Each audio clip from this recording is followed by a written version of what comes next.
What's going on, everybody? Welcome back to more of my playthrough for Plants vs. Zombies. So on the last episode, same old, doing the, same stuff, water in our garden, torchwood. Wait, wouldn't that be bad for Torchwood to water Torchwood? Wouldn't that put his fire out? Never mind. Don't think about it. Just don't think about it. And actually, a funny thing here is, I was actually doing a little bit of, trying to do a little bit of grinding off screen. Not really grinding, but, get some money for us, and I didn't quite get as far as I wanted to, but hey, it's okay. After this stage, which actually, the next minigame we're going to tackle is going to take the entire video, so instead of getting 2 in, I'm only going to get the 1 in, but it's sort of like a precursor to what survival is going to be like, so that'll be kind of cool. And I thought I might mention that I think sometimes when you leave and come back for a while, your plants will change their mind. Like if, we didn't have that one thing, the music player. So if I left and came back later, it might change to the food, just in case you wanted to put that off for as long as you possibly could. But yeah, okay, I see what you're doing, guys. All right. So let's not waste any time. This next minigame is actually one of my favorites. I like it. I really do. It's not like something like Whack-A-Zombie where you can sit down and play it, but it's definitely not annoying like Zombie Nimble, Zombie Quick. God. So, Last Stand. Last Stand is a pretty, you can see I was actually testing it out here. I was trying to grind up a little bit of money. Not one of the better ones to grind up money on, but it's not a bad one either. So, it's a lot like a precursor to survival. The plants, you can do this in any way you want. I mean, people have different strategies. I think my personal favorite strategy is grabbing repeaters, Gatling peas for the repeaters, and torchwoods as my offensive. I really like having tall nuts. Since it's a pool level, you're gonna want lily pads, obviously. Having TSPPs are not a bad idea. And originally I was thinking snow peas are good, but actually this is a really cool little thing. When you freeze a zombie with snow pea, if it's hit with a fire pea from the torchwood, it'll actually unfreeze it. So it kind of counteracts it. They move a little bit slower, but it's not combination of torchwood and snow pea. Even though the snow pea are in front of the torchwood, is not a great combination. So keep that in mind. Pumpkins are not a bad idea either, and neither Spikeweed is a really good one, so I'm going to try Spikeweed, and I'm going to try to use the upgrade Spike Rock, which is going to be kind of difficult here because, as you notice, we can't have sunflowers. We have a preset amount of sun, which is good. I mean, it's a lot of sun, but you need to be careful with it, you know what I mean? So I guess I'll choose Tangleweed as a backup, and garlic is actually a really good strategy for this too. If you wanted to use garlic and melon pulse, that'll work just as well. But I like this strategy because garlic and melon pulse are really good places for the roof where you can't use Gatling peas and stuff. There, that's a perfect setup right there. I mean, you could use, like I said, you could use just about anything. But so this is pretty interesting. We start off, we have all the time in the world to lay down our plants any way I want, and then we press go, and then we watch it happen. So it's actually a minigame where you can set up everything and walk away. And I sometimes do, but this time I won't. I won't walk away and just leave you guys to watch while I go get a drink, which wouldn't be bad. How is it that every time I sit down to play this game, I feel like getting a drink? So the reason I choose Gatling peas, even though it's a little bit more something to lay down 4 rows of these, but it saves space. And in this minigame, being set up further back is a really good idea. And we haven't used Gatling peas in a while, and they deserve some love, don't you think? Yeah. And it's not a bad idea to kind of save a row, maybe, if you wanted to add more repeaters, but I think I'll probably be okay. So I'm just going to put the torchwood right in front of them, and that'll have us set back really far. And you can already tell, oh man, it's man, we had 5,000 sun, we're already out of sun. It's geez. So yeah, you kind of want to be careful. I like to put more defenses in the water just because it seems less likely for them to get through here. So what I like to do is put down Spikeweed here, here, here, and here. And Spike Rock. Spike Rock is nice. You can just tell. Look at Spike Rock compared to Spikeweed. Oh, it's a deadly plant. It's one of my favorites. I love how much damage it does. It does a lot of damage and it lasts twice as long. It's pretty much like an all-over double upgrade, twice the damage, twice the amount of life, all that, and it's really awesome. It's kind of like having 2 of them already down, so you're already saving space. It's all about kind of like saving space in this minigame campaign. Survival / horror thing. I think I'm gonna go ahead and put a pumpkin here because I'm gonna try to double up a walnut so dolphin zombies can't get through. So we just go ahead and we press start and we let it fly, and that's a lot of damage going downfield with the Spike Rock and the Oh man, 4 on-fire pea shooters, that they're not going to get through here. The first wave, don't worry about the first wave at all. The second wave is a little bit more serious, and then when you get to the third wave, that's where you kind of want to have your defenses built up where you want them to be. And the fifth wave is actually pretty deadly. That's where you're most likely to mess up. And unlike most minigames we've been playing, you might notice no vacuums, no lawnmowers, so we only have one chance. Hence the name, Last Stand. Pretty cool. So yeah, I don't think I asked this in the last episode, but what do you guys think of this playthrough? I mean, I've been enjoying this playthrough myself, and it's coming to a close slowly coming to a close. It's one of those things where it's kind of like you've been doing it for a long time, and it wasn't meant to be this long to begin with.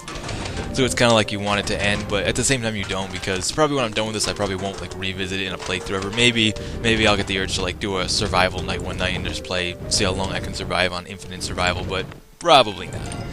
And the other thing about this is, it's kind of like really good when you have defenses like these to be as far back as you can, because the zombies are taking a lot of damage, but even faster ones can get halfway up the field and like start to wreck your defenses, so being further back is better. Like, I don't plan on putting a plant past here, with the exception of obviously Spikeweed, which I'll start putting out here and it'll just do that much more damage. I recommend putting Spike Rock right in front, and then maybe like if you don't have the money, just put Spikeweed in the next two, you know, just to save it. Like, see, even the football zombie's getting pretty close, but he's not gonna quite make it. Poor guy. But in later levels, when they're all like teamed up and stuff, they can use the football players as zombies and get closer. Football players as shields and get closer. Yeah, team sacrifice. So at the end of the round, we get a good amount of sun. I believe 250 sun is what we get. And then we have a choice to, you know, start replanting again. So what I'm going to do is probably put another pumpkin down here. I'm really not worried about the land rows just yet, so I'm going to put this here, yep, and we're just a little short, so you can, in between, like when I press go here, I still can put down Tangle Kelp, but it's, you know, we're not getting any more sun in between, so if you really feel insecure about somewhere and you have a TSPP, you might want to like hold on to a little bit of sun, just be like, okay, just in case something goes wrong, I have this. But I usually don't. I usually have this set up like I do here. Once I have walnuts here, I'll start putting walnuts here, and then I'll double up my walnuts on the pool, and I'll be set. I wouldn't worry about it. That's just me. I'll keep adding Tangle Kelp and stuff, and you can put Tangle Kelp, Spikeweed, and you can put Tangle Kelp back here too as like a failsafe if you really don't feel confident. But this setup works good, and like I said, garlic works good too if you wanted to force all the zombies in these rows, like, you know, row 1 and row 6 down here, and like force them into row 2, and then just put a whole bunch of like gallon peas here. You can even do that, or melon bolts, whatever you like, really. The pool, I think in the pool the only thing you really need to worry about is the dolphin zombies, and down here on the actual field, you kind of need to worry about the football zombies, which won't make it this far. But there are newspaper zombies that are... No, not newspaper zombies, I'm sorry. I looked at it and I was like, hey, newspaper zombie, yeah, you get glory. No. There are screen door zombies, and they block a lot of the shots, and if a football player gets behind them and gets halfway up the field, that won't be good for you. So by like round 2, you kind of want to get... the pool is normally where I find myself having a lot of trouble because of dolphin zombies, but with this doubled up, I'm not worried about that, like the pumpkins and the walnuts. And doubling up walnuts is not recommended if you don't, you know, if you don't want to waste the sun. But boy, if you do double up walnuts, nothing's getting through that defense. You know what I mean? Nothing can jump over that. Nothing can get through that. It'd take a long time before something got through double walnuts. And I have seen triple walnuts before, and triple tall nuts. I mean, not just walnuts, but tall nuts. Oh man, nothing's getting through there. So that's a pretty crazy one. See, round 1 was nothing. Round 2 was barely much more of that. So now we go on to round 3. Oh, yeah, that's nice. Beautiful shots. And it's kind of up to you. I'm going to put another tall nut down here, and then I'm going to put, I think I'm going to start putting tall nuts here, just in case.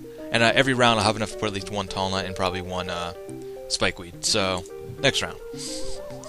And I just love it, because it's like I'm not actually having to click anything, unlike the last couple mini games where I was like clicking like crazy. Yeah, I think in the last episode, it was a little while ago now, I was talking about like different sound recorders and stuff, and I was trying stuff, and I tried to do a live stream last night for any of you who watch my live streams, and I don't know, Procaster like actually crashed my computer, and since I've had this new computer, I have never had it crashed, and I don't know what happened. Like, live stream, Procaster, the whole site like got changed. I don't even know what's going on with it anymore. And like the Procaster, I don't know, like it crashed my computer 3 times. I tried 3 times.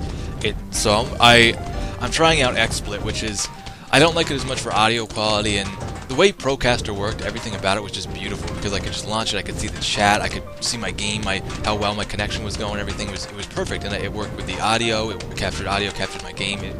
I loved it. It was a great program, so I really hope to get it back, even if, you know, live stream isn't the best place, but I'm trying out like a backup Twitch TV and XSplit right now. I don't like XSplit as much for like sound quality, and it's a little like already I'm having like backlash problems where there's like an echo and then the echo repeats and it gets louder and it's more horrible. I don't know what's going on. I think it's a problem with trying to capture the game audio and my voice, but something is like, you know, feedbacking, and I hate it. And Dolphin Zombie. Which, when you have a setup like this, I wouldn't worry about. The problem with the Dolphin Zombies, though, is when they get there fast. If there's something in their way, like they can use the zombies as shields, like I said, and then they start eating the walnut quick, and, you know, it just takes a couple Dolphin Zombies with one walnut to go down, down. Bye-bye, down, down. That's what I was going for, yeah. Magical Pound Pound. Oh, man. I was just bummed last night. I was really, really bummed. I mean, I was tired, but I was like, oh, we'll do Legend of Zelda, it'll be fun, and no, we didn't get that far. So, oh, I could put another one down. Yeah, that's good right there. And I still have a little bit just in case something goes wrong in the water.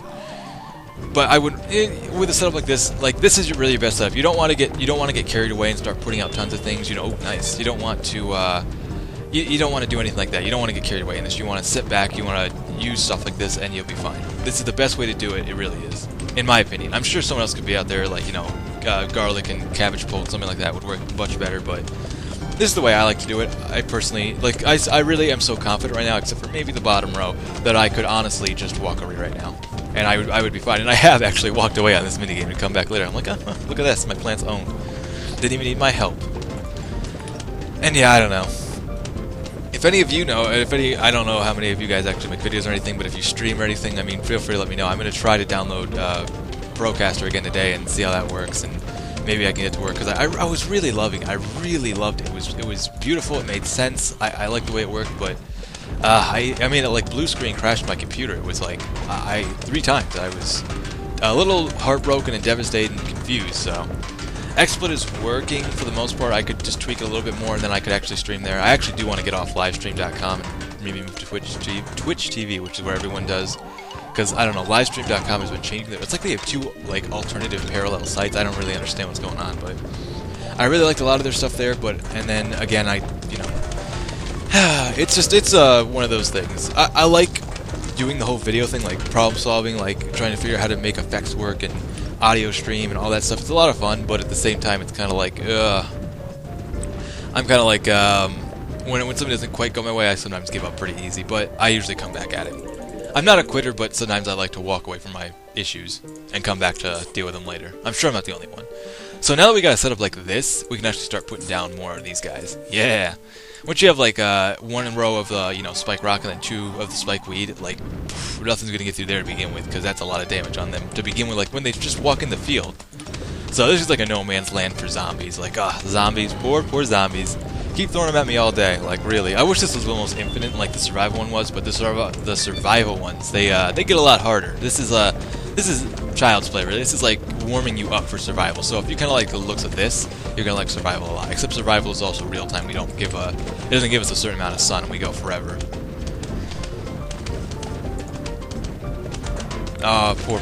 Poor zombies. I do feel bad for them though, but yeah, like I was saying, I don't know. I don't want this playthrough to end, but at the same time I do, because I know as soon as this playthrough ends, the gears will start going again on all my, like, playthroughs.